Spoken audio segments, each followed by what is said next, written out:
Hello there, my name is Daniel Rodriguez. I'm a professor of public health at LaSalle University and associate professor of public health at LaSalle University in Philadelphia. And this is the first of my series of videos on psychoadaptation. In case you're not familiar with psychoadaptation yet, it's probably because you haven't heard about it, but it's really the psychology of adaptation. And it's a way of living that helps an individual reduce stress. One reduces stress by adapting constantly to the constraints of one's environment. And that's what I want to be talking about today, is how does one end up adapting in a very specific situation, and that is when one receives academic feedback that contradicts her expectations. So let's start with that today. This is a good way to introduce psychoadaptation, but it's also a good way to deal with the disequilibrium one experiences when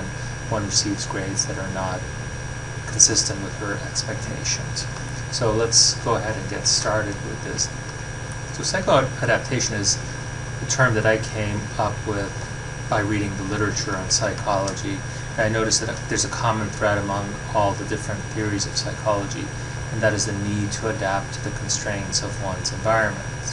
The better one adapts, the less stress one feels, the more relaxed one feels. So one feels more relaxed because there are no challenges in one's path. So these challenges are very important.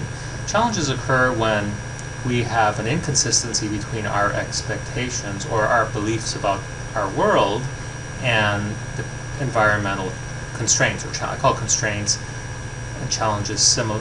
I equate them, right? To me, they're synonymous, because each environment has a set of rules, and rules and constraints are the same set of rules to which we have to apply. And those rules can be very, very challenging, and they are challenging to us when we haven't adapted to them yet. But once we've adapted to them, we are feeling at ease. We feel less disequilibrium. We start feeling what's known as equilibrium. So these are the two poles of emotion that one experiences in life in general.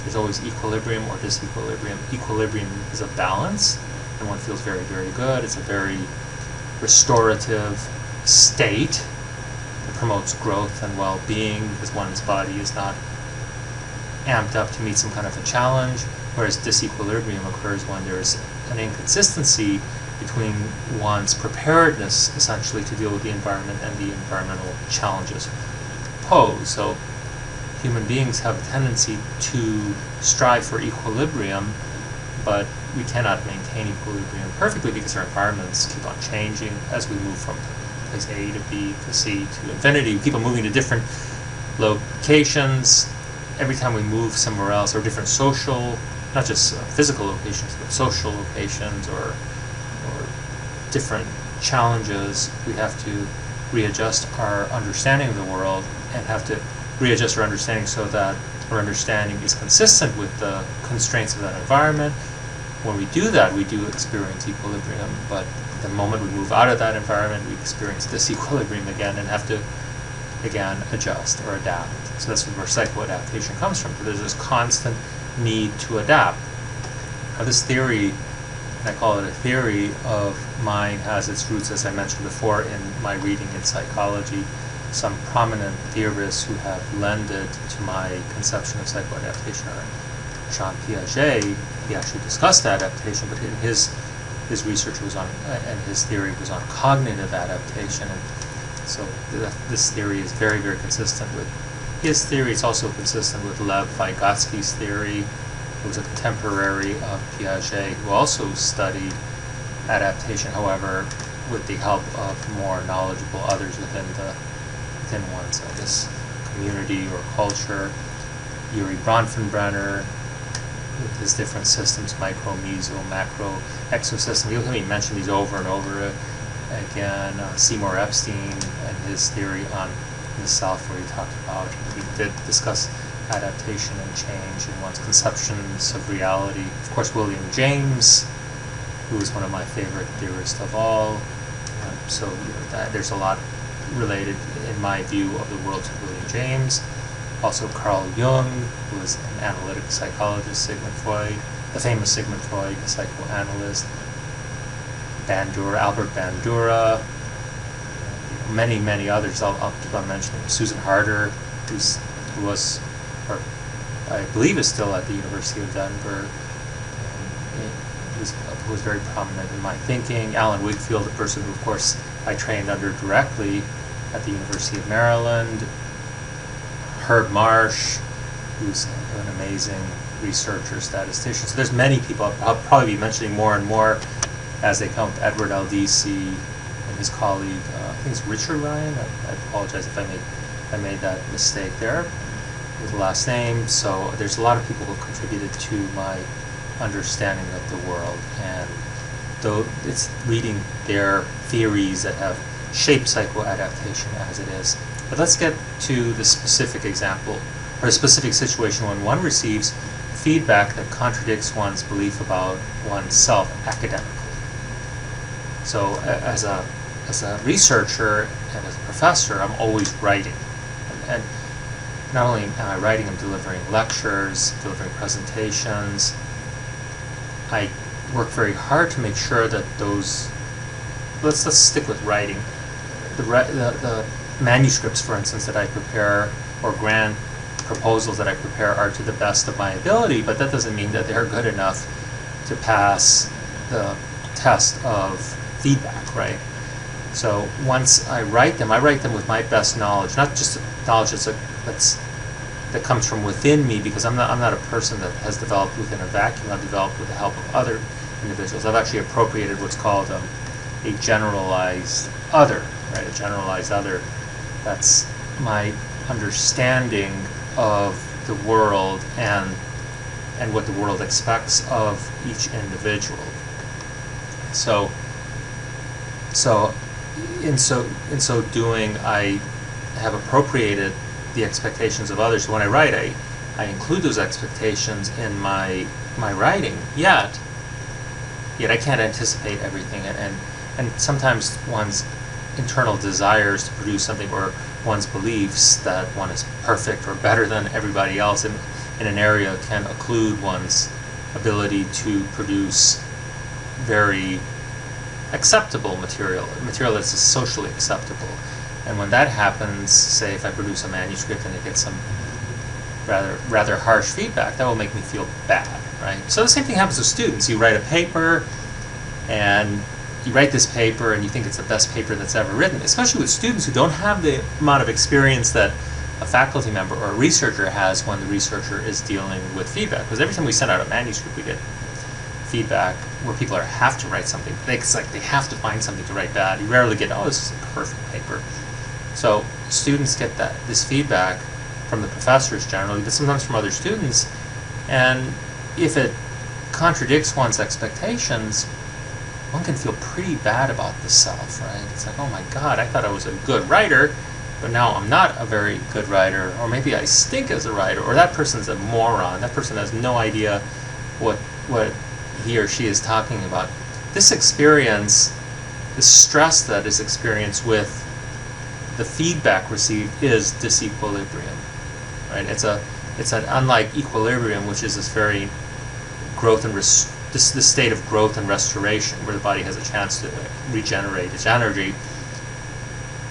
Disequilibrium is a very costly state in which one burns a lot of physical and psychological energy because one is angry. And when one is angry, one becomes defensive, and one feels like he or she is ready to fight. You know, the fight or flight response we talk a lot about in psychology. One feels one has to either fight against an enemy or flee to some better ground, higher ground, so it can restore oneself again. That's what happens when one receives bad feedback. Now here's what the problem is for me in terms of psychoadaptation and development. The problem is that one has a choice now. The choice is one can either retreat and refuse to accept that feedback. Similarly, one can brush off that feedback in some way to maintain one's present belief, what Piaget referred to as assimilation. One learns how to assimilate that information into one's present or prevailing theory, or what Seymour Epstein called self-theory, right? You have the self-theory, and you can brush off that feedback, and somehow you can manipulate it in order to believe that it somehow is consistent with your self-belief. And in that either of those approaches, one is refusing to adapt, right? Alternatively, one can take that feedback and decide to change the self. To change the self, including one's beliefs, and sometimes it also will involve one's physical self, because like now maybe study habits have to change, sleeping patterns have to change, drinking has to change, whatever has to change in order to help one improve one's sense of self. As a writer, at least in this case, as a writer. That Piaget called accommodation, right? So one is making an effort to change something about one's sense of self in order to fit into the constraints of that particular context. And the context in that case would be, say, the course. Say, like, I have to grade a paper. I tell my students what my expectations are when they write their papers, and they have to fit those expectations, otherwise they won't do very well. If they refuse to fit in with my expectations, well, that's their choice. They can say, Dr. Rodriguez is a jerk, and he doesn't know what he's talking about when he writes this paper. He's mean, or he's ugly, or whatever. I don't care. He's stupid. So they can do that, and then that way try to maintain their current beliefs about the self, so they can maintain equilibrium, right? The problem with that is that in maintaining that equilibrium, it's a false equilibrium. Because the moment they try to submit another paper, they're going to get the same feedback, and they're going to get disequilibrium, right? Or they can change whatever is needed to be changed in order to fit the constraints of that environment, which is the style that is required in writing in order to get a better grade. They can make that change and experience equilibrium, and that new equilibrium is a higher state of self in which one has advanced. It's not the same as before. It's a third thing. It's something different, something totally unique that comes from not the self, not the environment, but some kind of a nexus of the two to create a better sense of self. So now that new sense of self is at peace again and able to perform well until the next challenge comes, right? Until the next paper comes. But as one progresses from a lower state of self to a higher state of self, one does so through the experience of disequilibrium. Piaget spoke about that, or wrote about that, when he talked about developmental toys. There are certain toys that can challenge, or certain environments or contexts that can challenge a child by providing a lot of opportunities for disequilibrium. The more experiences of disequilibrium, and the greater one has the opportunity to tackle these challenges, and then actually does tackle these challenges and improves the self, the higher the cognitive development, the higher the self-development in general, right? Now, so what's the answer here? You know, if you're thinking, well, what am I going to get out of this whole talk of Daniel Rodriguez's on psychoadaptation and academic achievement, or having that work grade? Well, whether it's a grade or what it is, when you get that feedback, take a moment to digest it. Allow yourself to experience the emotions that you experience, because it is very sad and frustrating and painful to receive feedback that's negative. That stuff never is. It's never a happy experience, right? Take that feedback. After you experience the negativity and start attempting to make the changes, understand that the people that you're writing for are just helping you. People who are grading your papers are helping you to become a better writer, and if you adapt to their constraints, if you're my student, you adapt to my constraints, you're going to be a better writer in the long run. Make the changes that are necessary, adapt, and become a better person. And that's it, a better academic, a better person in general.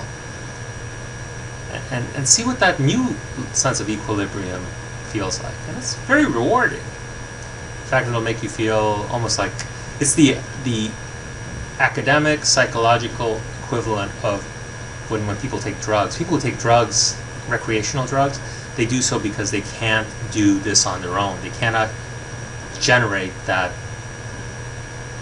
equilibrium from disequilibrium on their own. They need something else to make them feel reward. Well, I, for one, believe that one can generate one's own reward. And I call this having an internal reward locus. And having this internal reward locus, one can actually generate one's own rewards. Those other individuals who refuse to take negative feedback and decide to take the shortcut or the easier way by cheating or by taking drugs or doing other things that are harmful, or retreating or running away all the time, they're not doing anything that's beneficial to themselves. Alright, so take that feedback that you don't like, sit with it, become a better person, you'll feel more equilibrium, you'll adapt better, and you'll be prepared for the next challenge. And that's what psychoadaptation is all about. I hope you enjoyed this initial foray into the video version of psychoadaptation. There's much more to come. Thank you. Bye.